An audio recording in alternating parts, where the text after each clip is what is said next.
बांझ औरत का सबसे बड़ा दर्द। रेखा, यह नाम सारे मोहल्ले में आम था।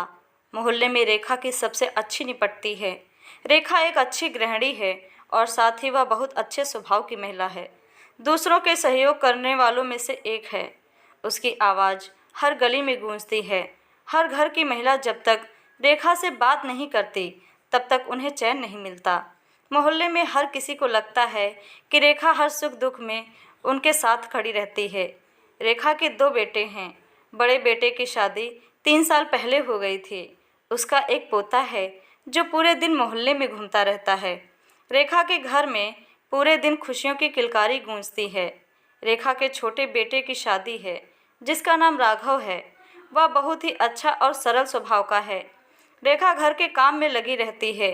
कभी बाजार से खरीदारी कर लेती है तो कभी घर की सफाई में। इसलिए आजकल मोहल्ले में उसका शोर शराबा कम ही रहता है। रेखा ने छोटे बेटे राघव की शादी बहुत ही धूमधाम से की थी। घर में सुंदर और खूबी बहू आई है। रेखा ने उसकी प्रशंसा में पूरे मोहल्ले में की। रेखा के घर में खुशियों का खजाना था।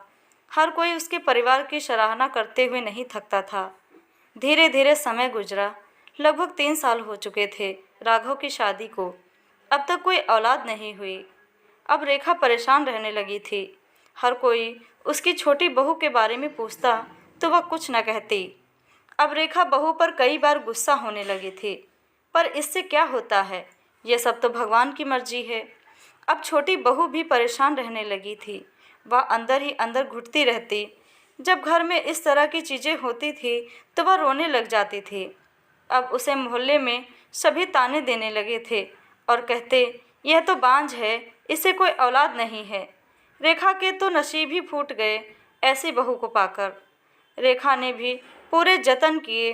हर मंदिर में जाकर वह मन्नत मांगती है, लेकिन उसकी फरियाद भगवान भी नहीं सुनता। वह अक्सर परेशान रहती थी। रेखा का छोटा बेटा राघव पास के शहर में नौकरी करता था। नौकरी से जब वह घर आता तो कहता कि जब भी मैं छुट्टी पर घर आता हूँ तो सब लोग परेशान ही दिखाई देते हैं। इसमें परेशानी की कोई बात नहीं है।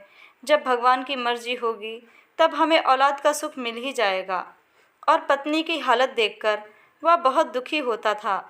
वह जानता था कि उसकी पत्नी बहुत परेशान रहती है। वह अपनी पत्नी का दर्द अच्छे से जान रहा था, पर वह करे तो क्या करे।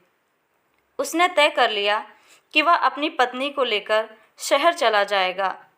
एक दिन वह अपनी पत्नी को साथ ले गया और दोनों वहीं रहने लगे।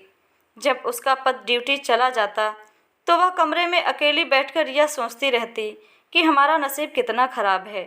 या कुछ कहते तो नहीं, पर मुझे इनका उदास चेहरा नहीं देखा जाता। भगवान हमें किन कर्मों के फल दे रहा है। यह सोच सोचकर वह बहुत परेशान हो जाती और रोने लगती। वह अंदर ही अंदर घुटती रहती, लेकिन अपना दर्द किसी को न कहती। ससुराल में उसे हर तरह का सुख मिला, लेकिन एक महिला का सबसे बड़ा दुख होता है कि उसकी कोई औलाद नहीं है, जो कि उसे देखने को मिला। एक दिन राघव ने यह बात अपने दोस्त को बताई और उसके दोस्त ने उसे बताया कि आप किसी डॉक्टर की सलाह ले सकते हैं, जिससे आपको संतान का सुख मिल सकता है, क्योंकि हमारे शरीर में कई सारी कमियां होती हैं जिनका इलाज संभव है।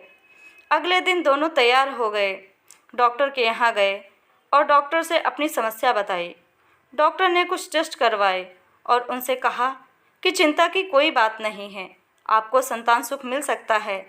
इसके लिए हमें IVF प्रणाली का प्रयोग करना पड़ेगा। इस पर राघव ने अपनी सहमति दी।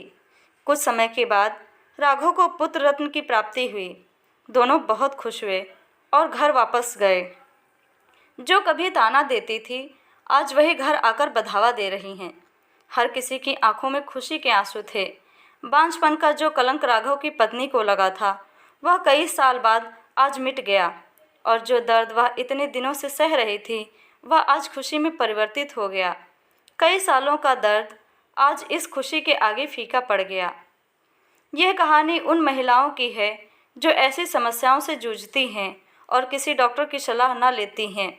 हमें निश्चित समय पर डॉक्टर से सलाह लेनी चाहिए, क्योंकि हमारे शरीर में बहुत सारी कमियां होती हैं और इसका इलाज करने पर यह दूर भी हो जाती हैं। इसलिए हमें डॉक्टर की सलाह अवश्य लेनी चाहिए और अपना इलाज करवाना चाहिए। दोस्तों, आपको ये कहानी कैसी लगी प्लीज़ हमें कमेंट करके ज़रूर बताएं और हमारा चैनल सब्सक्राइब करें। कहानी सुनने के लिए आपका बहुत बहुत धन्यवाद।